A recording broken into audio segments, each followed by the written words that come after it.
Okay, physical properties of alkanes. जब हम physical properties की बात करते हैं तो हमारी कुछ प्रॉपर्टीज बहुत ही डिफाइंड होती हैं हमेशा ऑर्गेनिक केमिस्ट्री में। सो सबसे पहले हम बात करते हैं हमेशा नेचर के बारे में। नेचर से मतलब क्या है, कि वो किस तरीके के कंपाउंड होते हैं। तो हम कहते हैं they are non polar. Non polar क्यों है बताओ? Why they are non polar? Because of, अगर मैं एक एल्केन की बात कर रही हूँ, this is the simplest alkane, ये नॉन पोलर क्यों होगा? बिकॉज इसमें पोलैरिटी देने के लिए कोई सब्सटेंस नहीं है और ये कोवेलेंट कंपाउंड है, right? That is the reason they are non polar in nature. Okay, but इनमें पोलैरिटी आ सकती है, कैन हैव पोलैरिटी। कैसे आएगी? If any electronegative element is attached to it. अगर हम कोई भी एक इलेक्ट्रोनेगेटिव एलिमेंट अटैच कर दें तो इसके अंदर पोलैरिटी आ जाती है, ठीक है। Let's talk about the second, boiling point. अब बॉइलिंग पॉइंट बहुत सिंपल है, with increase in molecular mass. Now what does this means increase of carbon atoms. Boiling point increases. Now why is it increasing? आप ये सोचो, अगर मेरा सबसे पहला एल्केन ये है, देन ये है, and now I am having is like this. क्या रीजन है सडनली बॉइलिंग पॉइंट बढ़ने का? बताओ। इसका बॉइलिंग पॉइंट सबसे ज्यादा होता है, दिमाग लगाओ, क्यों? Surface area. What? Surface area increase हो रहा है। Surface area? No, surface area is not the reason here. I'm not talking about right now branching or something. तो surface area कोई reason नहीं है। Increase in number of carbon atoms से आपके जो magnitude of van der Waals forces of attraction होते हैं, ठीक है, van der Waals forces of attraction होते, जो whatever is present in this, देखो आप, so van der Waals forces of attraction से क्या होगा? अगर van der Waals forces of attraction हमारे बढ़ जाएंगे तो ऑब्वियस बात है कि हमारा बॉइलिंग पॉइंट भी बढ़ जाएगा। व्हाट बेटा? You are not audible. I am not at all Audible. Yes, at that time you were not audible. Now you are. Suddenly, yes, Durma. there's a problem in the Zoom. My Zoom was lagging somewhere. Now is it audible to everyone? Yes. I said with the increase of boiling point, with the increase of molecular mass, the boiling point increases. अब ऐसा क्यों होता है? मैंने बोला magnitude of van der Waals forces of increases, so boiling point increases. Now let us come what Mridul was sharing. Mridul was sharing, जैसे suppose करो I am taking this compound. Now this is hexane. I can write hexane like this also. मैं इसको ऐसे भी लिख सकती हूँ, right? Even I can make more of the isomers, मैं इसके और आइसोमर्स भी बना सकती हूँ। तो आइसोमर्स के जब बॉइलिंग पॉइंट की बात आती है तो we used to say with increase in branching. अब ये क्या है? This is a straight chain and this is your branch chain, right? So इस केस में क्या होगा? ब्रांचिंग इंक्रीज करने से your surface area decreases, so boiling point it decreases. तो अगर मैं आपको सपोज दे दूं C6H14, ये आपका स्ट्रेट चेन में दे रही हूँ, I am giving you N। Let's talk about straight chain, means हम इसे बोलेंगे N हेक्सेन, ठीक है।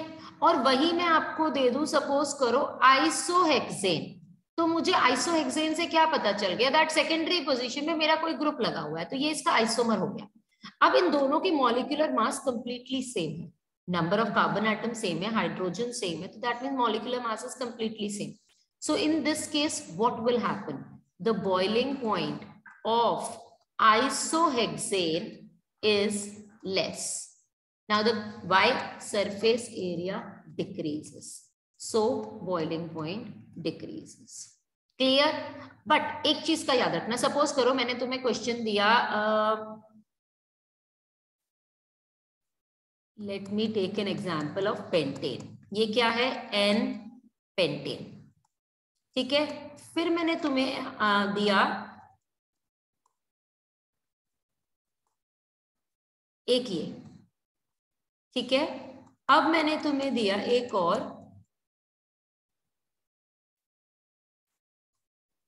ये।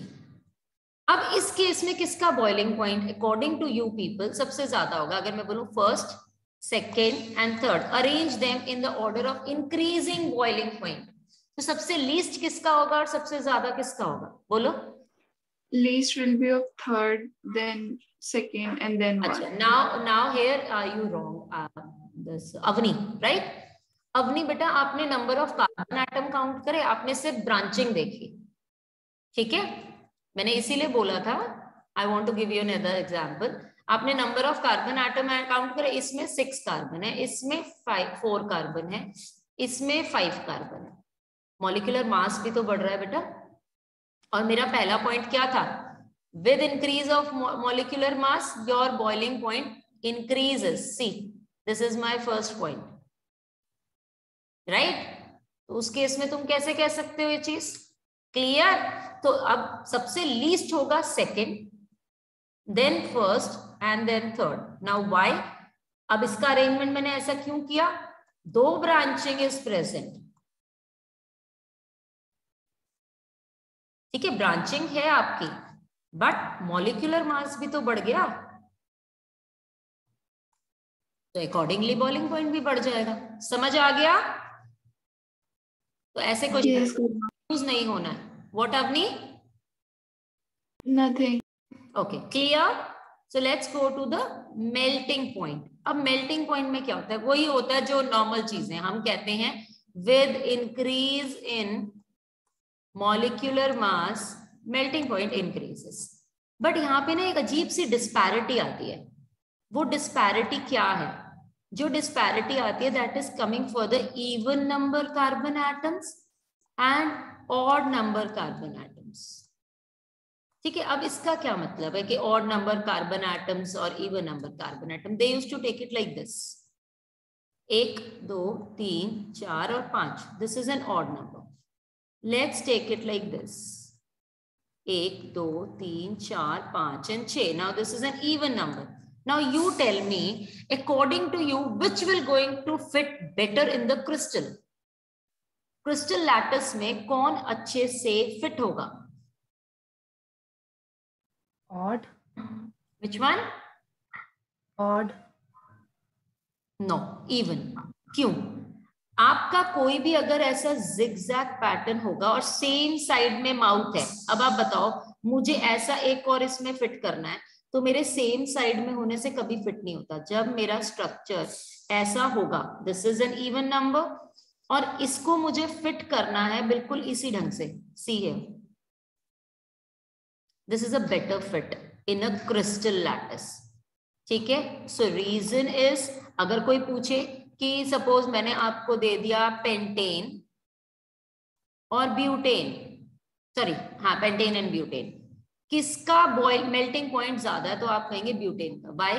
Because this is even number carbon atoms are present, ठीक है। So this is the normal trend. हम कहते हैं in alkanes even number carbon atoms have more melting point because of their symmetry. Symmetry का मतलब होता है क्रिस्टल में फिट होना easily, symmetrical structure rather you say, due to their symmetrical structure and hence close packing in crystal lattice. Clear? कोई doubt है इसमें? बताओ। No. Okay. Now solubility. Now you tell me, what do you think about solubility?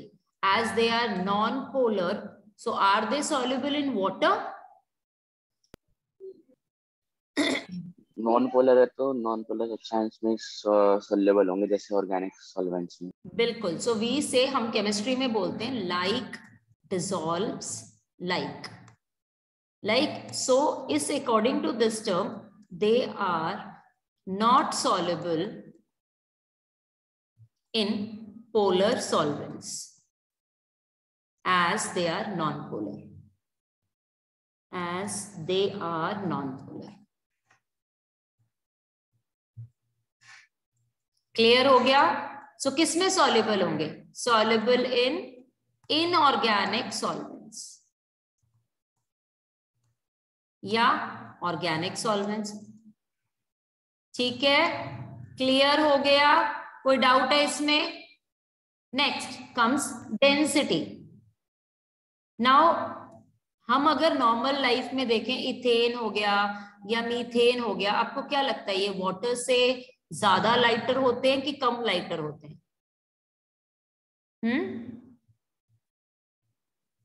Lighter. Yes, lighter than water, but इनकी density increases with increase in molecular mass. ठीक है, clear? Molecular mass का मतलब बहुत clear होता है, increase in number of carbon atoms. So here your physical properties are over. ठीक है, let us start with the chemical properties. जब हम केमिकल प्रॉपर्टीज की बात करते हैं, सबसे पहला रिएक्शन होता है सब्स्टिट्यूशन का. ये सब्स्टिट्यूशन दिखाते हैं. अब ये सब्स्टिट्यूशन क्यों दिखाते हैं? थोड़ा दिमाग लगाओ. इनका स्ट्रक्चर है ऐसा. एक तो इनके पास जगह नहीं है कुछ भी लगाने के लिए. कोई बॉन्ड टूटेगा तो लगेगा, और अपना बॉन्ड क्यों तोड़ेंगे? Because they have complete octet. तो what they do is they do replacement, they do substitution rather. Substitution का मतलब क्या होता है? एक सब्सटेंस को हटाओ, दूसरे को लगा दो. Clear? So the first reaction which they show is halogenation. अब हेलोजिनेशन में अगर आपने 10th में पढ़ा होता थोड़ा सा ऑर्गेनिक, तो शायद आप लोगों का ये आपको इतना डिफिकल्ट नहीं लग रहा होता. It is carried out in sunlight and it goes like this. अब ये रिएक्शन दो तरीके से होता है. एक तो आपने यही खत्म कर दिया, ठीक है. एक होता है इसे कैरी ऑन करते हैं. तो कैरी ऑन करने में हमें एक्सेस ऑफ दिस चाहिए होता है. So once it is carried on, it is like this.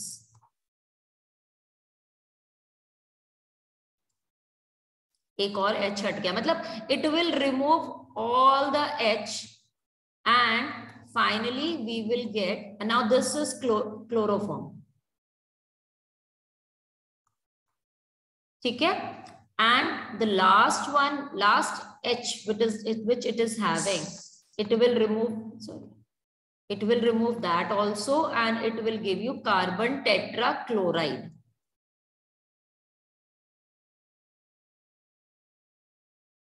Clear?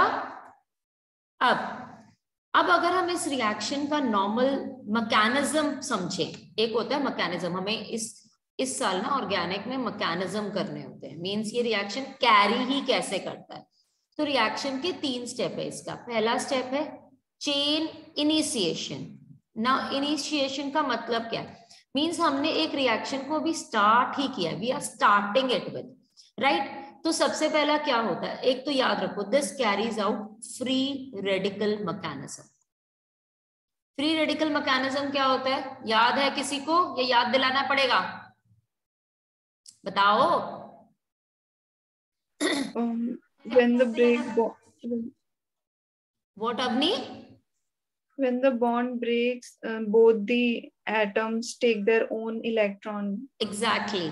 तो यहाँ पे आपका कौन है जो रिएक्शन करने जा रहा है? Chlorine. So that means chlorine अपना इलेक्ट्रॉन ले लेगा, ये वाला क्लोरीन अपना लेगा. तो we get 2 chlorine free radicals, right. हमें 2 क्लोरीन के फ्री रेडिकल्स मिल गए. Second step chain propagation. हम इसे चेन प्रोपोगेटिंग स्टेप भी बोलते हैं. यानी अब आपने इसको तोड़ तो दिया, now what? So next is your, आपने मीथेन लिया है, मीथेन के साथ you will react that one chlorine free radical. So आपको क्या मिलेगा? आपके जो यहाँ H लगे हैं, इनमें से एक H इसके पास चला जाएगा. क्यों चला जाएगा? बिकॉज फ्री रेडिकल है. तो ये बहुत रिएक्टिव होते हैं, वेरी रिएक्टिव. ये बहुत जल्दी अपने पास अट्रैक्ट कर लेते हैं. तो आपको एक फ्री रेडिकल मीथेन का मिल गया और HCl अलग से मिल गया. क्लियर? अब ये जो फ्री रेडिकल है ये क्या करेगा? ये दूसरे क्लोरीन के साथ रिएक्ट करेगा. क्लियर? अब इस केस में 2 पॉसिबिलिटी आ जाती है. एक तो इसने इस क्लोरीन के साथ रिएक्ट किया और आपको दे दिया ये। One possibility is this, so we say first possibility.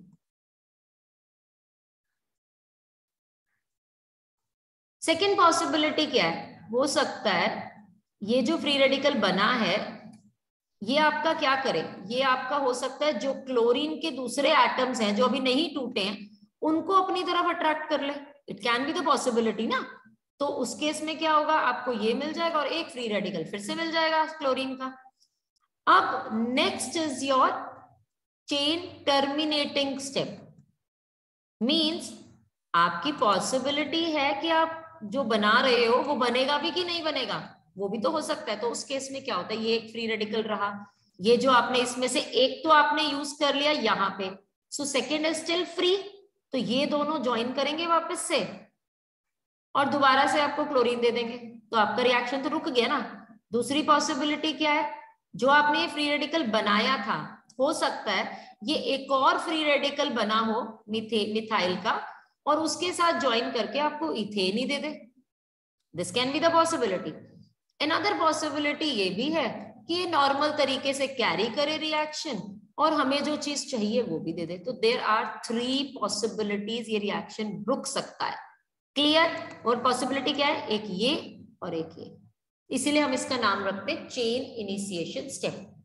अब mechanism is not coming in your final syllabus, clear? So don't worry about it. Now second type of reaction हम करेंगे नाइट्रेशन। याद रखो जब भी नाइट्रेशन करते हो एक ही तरीका होता है पूरी ऑर्गेनिक केमिस्ट्री में। You take HNO3 in a concentrated form in presence of concentrated H2SO4। आप अभी कितने सारे ऑर्गेनिक के चैप्टर पढ़ोगे अगले साल, सब में नाइट्रेशन एक ही तरीके से कैरी किया जाता है, ठीक है? So what we are doing is we are react. अब इसमें एक चीज है, इसमें जो आपके छोटे ग्रुप्स है ना वो इजिली रिएक्ट नहीं करते, तो हमें टेम्परेचर बहुत ज्यादा चाहिए होता है, अराउंड 730 केल्विन के आसपास। Like suppose if I want to react methane with HNO3, ठीक है, मुझे तो यहाँ पे 730 केल्विन लेना पड़ेगा, तब जाके मेरा ये बनेगा। And this is your nitromethane, right? But अगर आपके जो हायर मेंबर्स है like alkane, hexane, sorry alkane I am saying, hexane, pentane, तो ये सारे बहुत इजीली रिएक्ट कर लेते हैं। Like suppose if I am taking hexane plus HNO3, then I don't have to use this much of temperature, rather I will easily get a nitrohexane. Clear? समझ आ गई ये चीज? Yes, but how will the HNO3 concentrated in presence of concentrated H2SO4? बेटा आपका दोबारा बोलो, क्या बोलना चाह रहे हो? मतलब ये पॉसिबल, ये जो आपने लिखा है कि HNO3 कंसंट्रेटेड फॉर्म में इन प्रेजेंस ऑफ कंसंट्रेटेड, आपका जो HNO3 है ना that is a very very strong oxidizing agent, ठीक है? ये बहुत ही स्ट्रॉन्ग ऑक्सीडाइजिंग एजेंट होता है। ये क्या करता है, यहाँ रिएक्शन कैरी करने में हमेशा हमें तंग करता है, क्योंकि ये इनका ऑक्सीडेशन करने में ज्यादा बिलीव करता है। तो अगर हमें नाइट्रो कंपाउंड चाहिए तो we have to take this compound along with it, ताकि ये इसको ऑक्सीडेशन करने ना दे, क्योंकि इससे ज्यादा स्ट्रॉन्ग ऑक्सीडाइजिंग एजेंट फिर ये हो जाता है। समझ आ गया? तो ये इसे रोकता है। और mostly these reactions are carried out in vapour phase, हम इन्हें वेपर फेस में कैरी करते हैं। Clear now? पॉसिबिलिटी इसमें कई बार होती है। कई बार ये क्या करता है, जब हम टेम्परेचर इतना ज्यादा इंक्रीज कर देते हैं तो जो इसके लोअर मेंबर्स हैं, सपोज करो मैंने यहाँ लिया पेंटेन, राइट, सॉरी प्रोपेन लिया, और मैंने HNO3 लिया and I am taking a temperature of 730 kelvin, तो क्या हो सकता है? There are 3 possibilities. ये आपको एक तो ये दे देगा, देन ये आपको आइसोमर भी दे सकता है, ये भी दे सकता है, देन ये आपको CH3CH2NO2 भी दे सकता है, ठीक है? और इसके अलावा it can give you CH3NO2। Means अगर हम यहाँ देखें, ये आपको प्राइमरी कंपाउंड दे रहा है, ये आपको एक सेकेंडरी भी दे रहा है, और ये नॉर्मल आपको प्राइमरी के 2 अलग अलग भी दे रहा है। तो दिस इज द पॉसिबिलिटी। इसके अलावा ये आपको अलग से कंपाउंड दे देता है जो क्योंकि ये कॉन्सेंट्रेटेड में होता है, लाइक कार्बन डाइऑक्साइड रिलीज कर दी इसने, NO2 रिलीज कर दी इसने, वाटर रिलीज कर दिया. These are the byproducts also. So this is not a good method of preparing nitrates from the lower member in this case. Higher member is a better preparation. अब reactivity की बात आती है कि reactivity की अगर हम बात करें इनके अंदर, तो third degree is more reactive, second and then the primary one. ठीक है, यानी एल्केन का अगर मैं थर्ड डिग्री लेती हूं तो that is more reactive towards nitro rather than secondary and primary. Clear? Third reaction, sulfonation. As the name suggests, we used to carry out in the presence of sulfuric acid and that is concentrated one. ठीक है, so what we do is we used to take a members of alkane and when we reacted with the compound, like मैंने suppose लिया C4H10 plus H2SO4 in presence of SO2 and 413 Kelvin. No, sorry, 673 Kelvin. 673 Kelvin. I used to get C4H9SO3H. Now आप यहाँ देखो आपका सिर्फ एक H इसने replace किया है, यानी ये जब टूटा है तो it is like this. Clear? So then it is combining with this and we are getting water along with it. ठीक है, अब ये भी आपका, ये अब आपका मैकेनिज्म कौन सा कैरी करता है, ये भी आपका फ्री रेडिकल मैकेनिज्म है. ठीक है, क्योंकि क्वेश्चंस यहां से आ जाते हैं कई बारी कि ये मैकेनिज्म कौन सा है, क्योंकि जब हम फ्री रेडिकल मैकेनिज्म की बात करते हैं तो हमारा way of reactivity is different. जब हम केटायनिक, जो हम लोग कहते हैं होमोलिटिक है या हेट्रोलिटिक है, उसका रिएक्शंस एकदम अलग हो जाते हैं. So we have to think it accordingly and then answer. Now let's next oxidation. आज मैं इसके कुछ क्वेश्चंस क्लासरूम पे डाल दूंगी, कर लेना याद से. जब हम ऑक्सीडेशन की बात करते हैं तो लेट्स सिंपली ऑक्सीडेशन होती है आपकी, दिस इज द ऑक्सीडेशन. ठीक है, बैलेंसिंग करनी आप लोगों ने थर्मोडायनेमिक्स में बहुत अच्छे से सीखी है. Suppose I will give you this member and I M reacting it with CO2, so it is giving me again this. तो रिएक्शन आप कैसे कैरी करोगे, दिस इज 4 10, यहाँ 2 है 5 एंड O कितने हो गए आपके, देखो यहाँ पे 8 plus 5 is उधर 5/2 कर दोगे O के पास, तो 13/2. क्लियर? तो आप फ्रैक्शन में बैलेंसिंग कर दो, दिमाग मत लगाओ unnecessary, waste your time in balancing and all that. Clear? Now जो आपके 13/2 कैसे, ओके ठीक है, 13/2 तो हुआ बेटा, यहाँ पे 8 plus 5. हाँ सही है, मैंने CO2 के नहीं. Now next is a very very important reaction, इनको ध्यान से करना, क्वेश्चन यहाँ से निकल के आते हैं. This is your controlled reactions in oxidation only. हम कंट्रोल्ड ऑक्सीडेशन बोलते हैं इसको. क्यों बोलते हैं? क्योंकि आपने इनकम्प्लीट पढ़ी हुई है. इनकम्प्लीट में क्या होता है आपका, अगर आप मीथेन को सपोज करो ऑक्सीजन के साथ रिएक्ट कर रहे हो, in the absence of like you don't have a proper oxygen, तो क्या होगा, कार्बन डाइऑक्साइड की जगह कार्बन मोनोऑक्साइड निकल के आएगी. सो इसीलिए हम इसको कंट्रोल्ड बोलते हैं, मतलब हमारे हाथों में, हमें इसे कंट्रोल करना है. Now the first step which we do, अब इसमें आपके कैटलिस्ट एंड टेम्परेचर बहुत मैटर करते हैं, क्योंकि अभी जो मैं रिएक्शन लिखने जा रही हूँ वो बिल्कुल सिमिलर है ऊपर वाले की तरह, but the product is completely different. क्यों? Because we are using copper and 523 kelvin as a temperature. ये आपका हेल्प करता है इसको मीथेनॉल बनाने में. Clear? This is one reaction. Second हम पढ़ते हैं कि मैंने कोई भी एल्केन लिया, I am taking any alkane. अब जब मैं उसे अगर फर्दर ऑक्सीडाइज कर रही हूं इन presence of Mn2O2 means CH4 plus O2 Mn2O2, I am getting an aldehyde here. Clear? Now दूसरा, अगर मैंने कोई एक एल्काइल का एल्केन ले लिया, मैंने कोई भी, अब मैं इसकी ऑक्सीडेशन कर रही हूं इन presence of AgO Ag2O. So I will be getting an acid here. ठीक है? अगर मैं इसी का फर्दर एक और रिएक्शन है, अगर मुझे सपोज करो अब यहाँ पे मुझे इथेनोइक एसिड चाहिए, let's talk about an example है, तो मुझे क्या लेने की जरूरत है, एन एल्केन, एनी एल्केन जिससे मेरे 2 कार्बन मिल सके, बिकॉज मेरा प्रोडक्ट ये बनना है. इसमें याद रखो same number of carbon atoms हैं सब में, इन सब के अंदर same number of carbon atoms रहेंगे। आपका रिएक्शन में स्टेप डाउन नहीं है कि स्टेप अप नहीं है। पुट Ag2 here, you will get ethanoic acid. Clear? कोई डाउट है इसमें? Next we prepare it from, suppose हमने यूज किया एक ऑक्सीडाइजिंग एजेंट। ऑक्सीडाइजिंग एजेंट कौन कौन से हो सकते हैं आपके? Alkaline KMnO4। Now this is a very very strong oxidizing agent. अगर मैं ये यूज कर रही हूं किसी भी अल्कोहल एल्केन के ऊपर, मैंने सपोज ये लिया है तुम्हारा, when I am oxidizing it in the presence of KMnO4 alkaline, I will get an alcohol. Clear?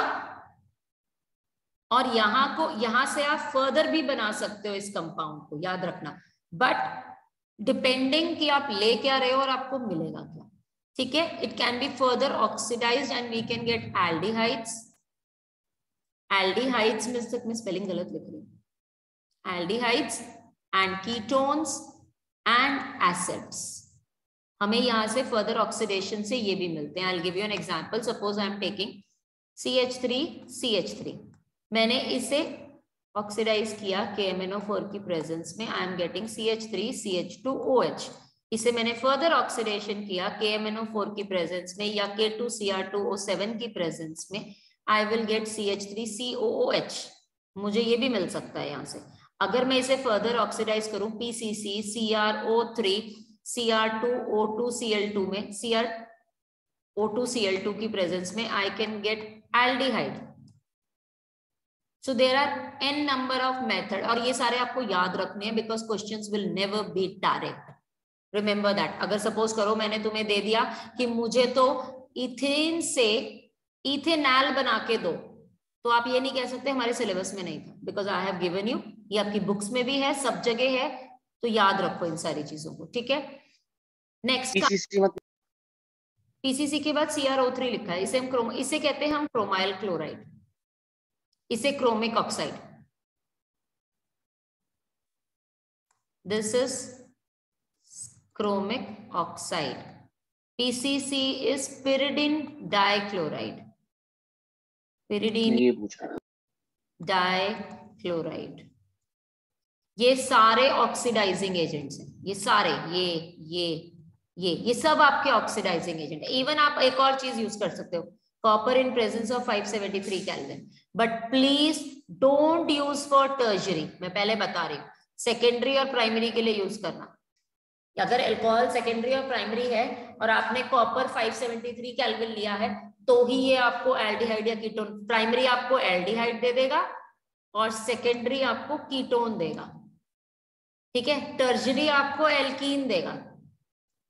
Reaction समझा देती हूँ। लेट अस टेक,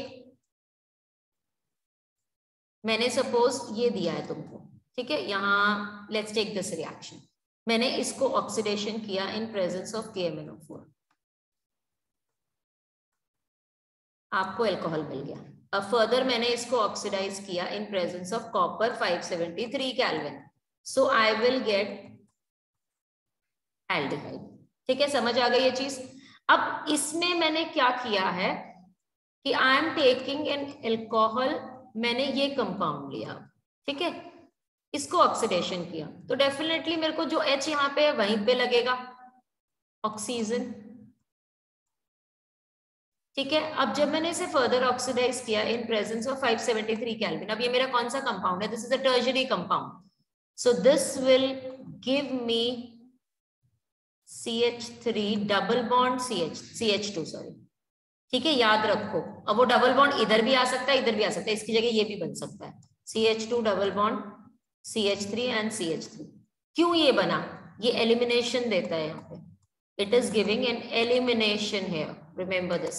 अब इसकी जगह अगर सपोज मैंने लिया CH3H OH CH3, मतलब यहाँ पे भी H है, लेट्स टेक दिस वे, जैसे सपोज यही वाला जैसे कंपाउंड है आपका, इसमें अगर मैंने सपोज करो मैंने तुम्हें डायरेक्टली यहाँ OH लगा कर दिया है and I want to prepare something by using an oxidizing agent, और मैंने यहाँ पे कॉपर 573 केल्विन लिख कर दिया तुम्हें रिएक्शन में, रिमेंबर ये आपका सेकेंडरी है, ये यहाँ पे ये वाला सॉरी ये टर्शरी बन रहा है, ये प्राइमरी बन रहा है।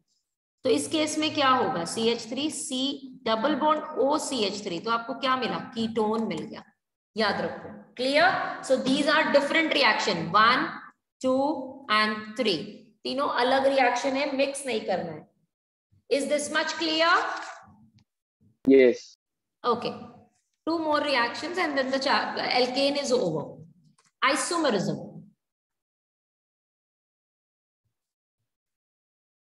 जब हम आइसोमेरिज्म की बात करते हैं, अच्छा एक मिनट, तुम्हारा वॉल्फ किश्नर भी तो होगा, if I am not remembering, yes वो रिएक्शन भी होना चाहिए तुम्हारा। ओके, आइसोमेरिज्म, तो हम ये कहते हैं कि suppose I am taking a compound this, now ये क्या करेगा, एनहाइड्रस, एनहाइड्रस AlCl3 की प्रेजेंस में it will give you an isomer of the compound. ये काम सिर्फ इतना ही होता है, आपने एक लंबी चेन ले ली, उसको तोड़ तोड़ के डिफरेंट आइसोमर्स में आप कन्वर्ट कर सकते हो। समझ आ गया? कोई डाउट है? हाँ आगे से ओके। अब नेक्स्ट आता है आपका वॉल्फ किश्नर रिडक्शन रिएक्शन, ये बहुत इंपॉर्टेंट है और मैं भूल रही थी देना, अच्छा हो गया मुझे याद आ गया एक minute. This is I think Wolff Kishner reduction reaction, हाँ राइट, ओके।